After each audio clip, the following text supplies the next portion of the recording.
Hello friends, welcome to my channel. Let's have a look at problem 2571. Minimum operations to reduce an integer to 0. This problem actually can be solved by a number of means. So in this video, we are going to explain a solution based on bit manipulation.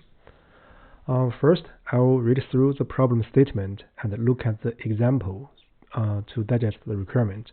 And then we explain the treatment, and finally we explain the code line by line. So first, the problem statement.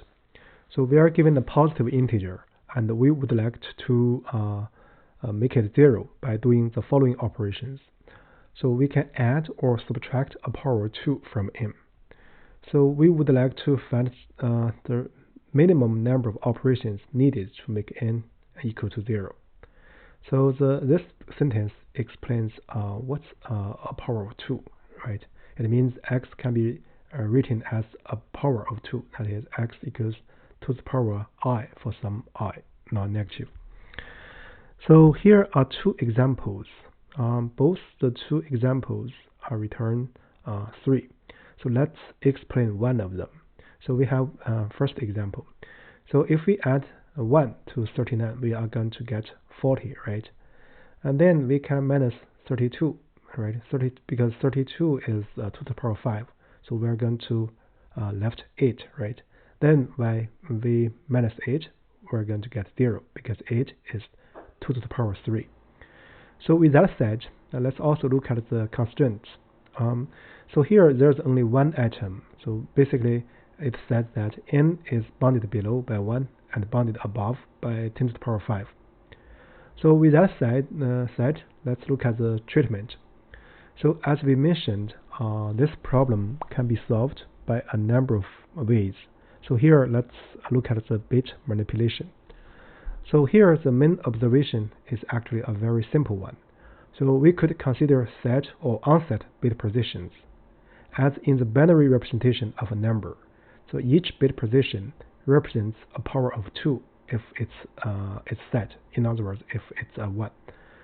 So with this observation in mind, we can consider the following three steps or procedures or operations, operation types.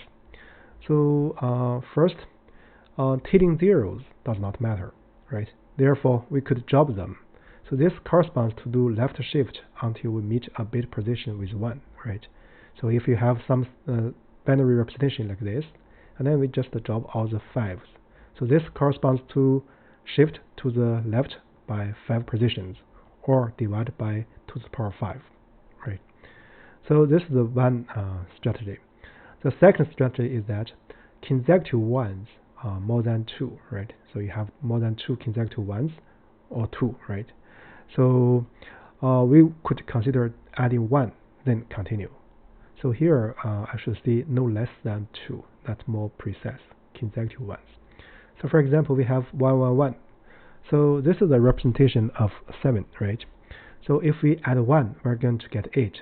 8 has a representation like this, 1, 0, 0, 0. Then we unset this bit position, right?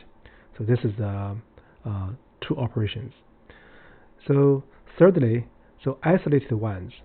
So for this kind of ones, we could unset it directly.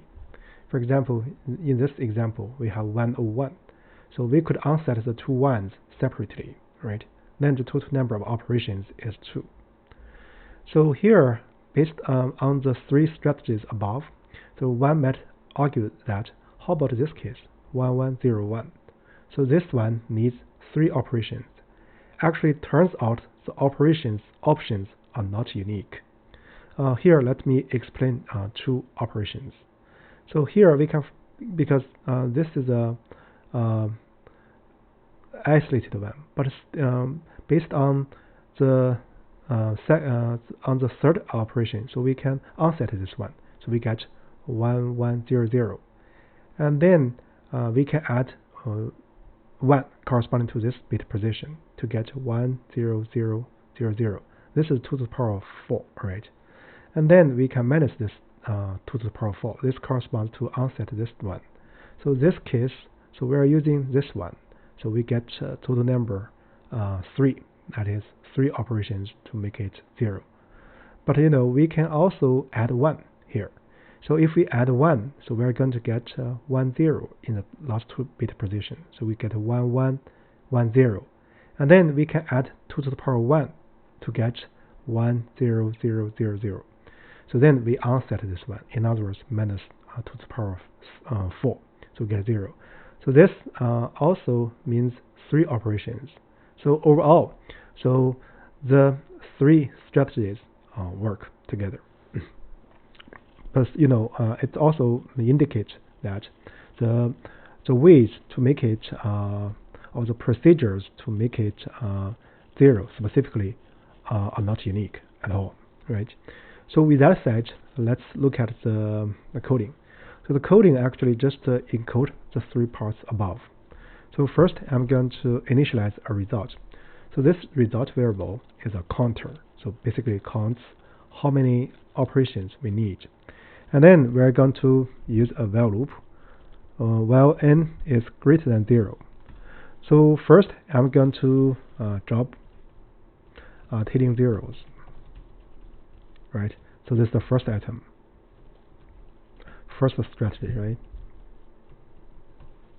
So this is actually very simple. So we can do while, or we can do if. So let's do if 2 divided by 2 modulo 2 is 0. In other words, 2 is a factor. Then we're going to shift this by 1. So we're going to shift to the left, right? To the right. This corresponds to division.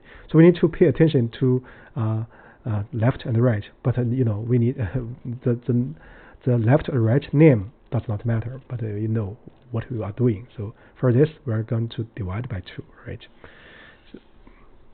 So this is the one case. Another case is that so we have consecutive zeros, not zeros, ones. So in this case, we're going to add 1. So here we have consecutive ones. We mean in the binary representation, right? So in this case, this corresponds to the else if. So basically we can check if n and 2, right? So if this together, the final result is greater than 0, right? Because 2 have a binary representation that is 1 0. It means because we are in after this if clause, so the least significant digit must be 1. But this means that the bit position next to the least significant bit position is also 1. So we have a consecutive consecutive ones at least length 2. So in this case, we're going to add 1. Let's see, we add 1 to the number. So this means a operation. So we increment this result by 1. So this is the case. And other case is isolated ones. Isolated 1. And in this case, we do unset it and shift left. So what we're going to do is, so we're going to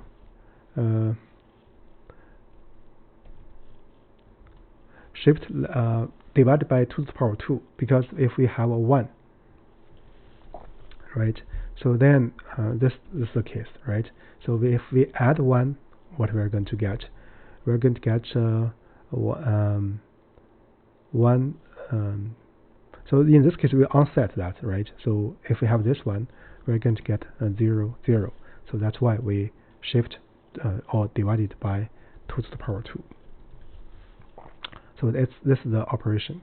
And then we're going to increment the counting by 1. And then this is all the 3 cases. This is the first strategy, and this is the second strategy. This is the third strategy.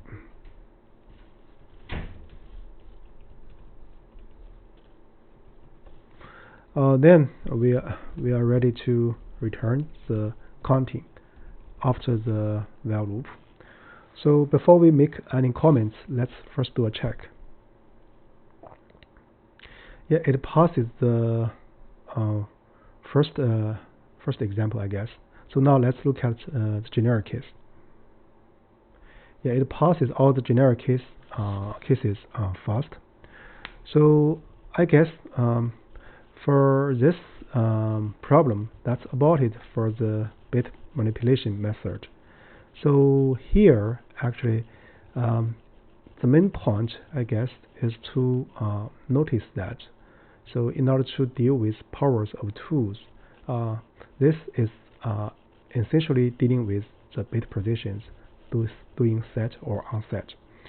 And then also we want to demonstrate or share that from these three strategies, we know that the ways or the specific procedures to make n being 0. So the minimal number of operations is unique. However, the specific ways to make it 0 is not unique, right? We can use different orders, even different choices. So with that said, I guess that's about it for this video. In a follow-up video, we're going to explain another solution for this problem, but that solution is more based on say comparison or a little bit mathematics. So with that said, that's about it for this video. You're welcome to follow up for the next format of solution to this problem. Thank you.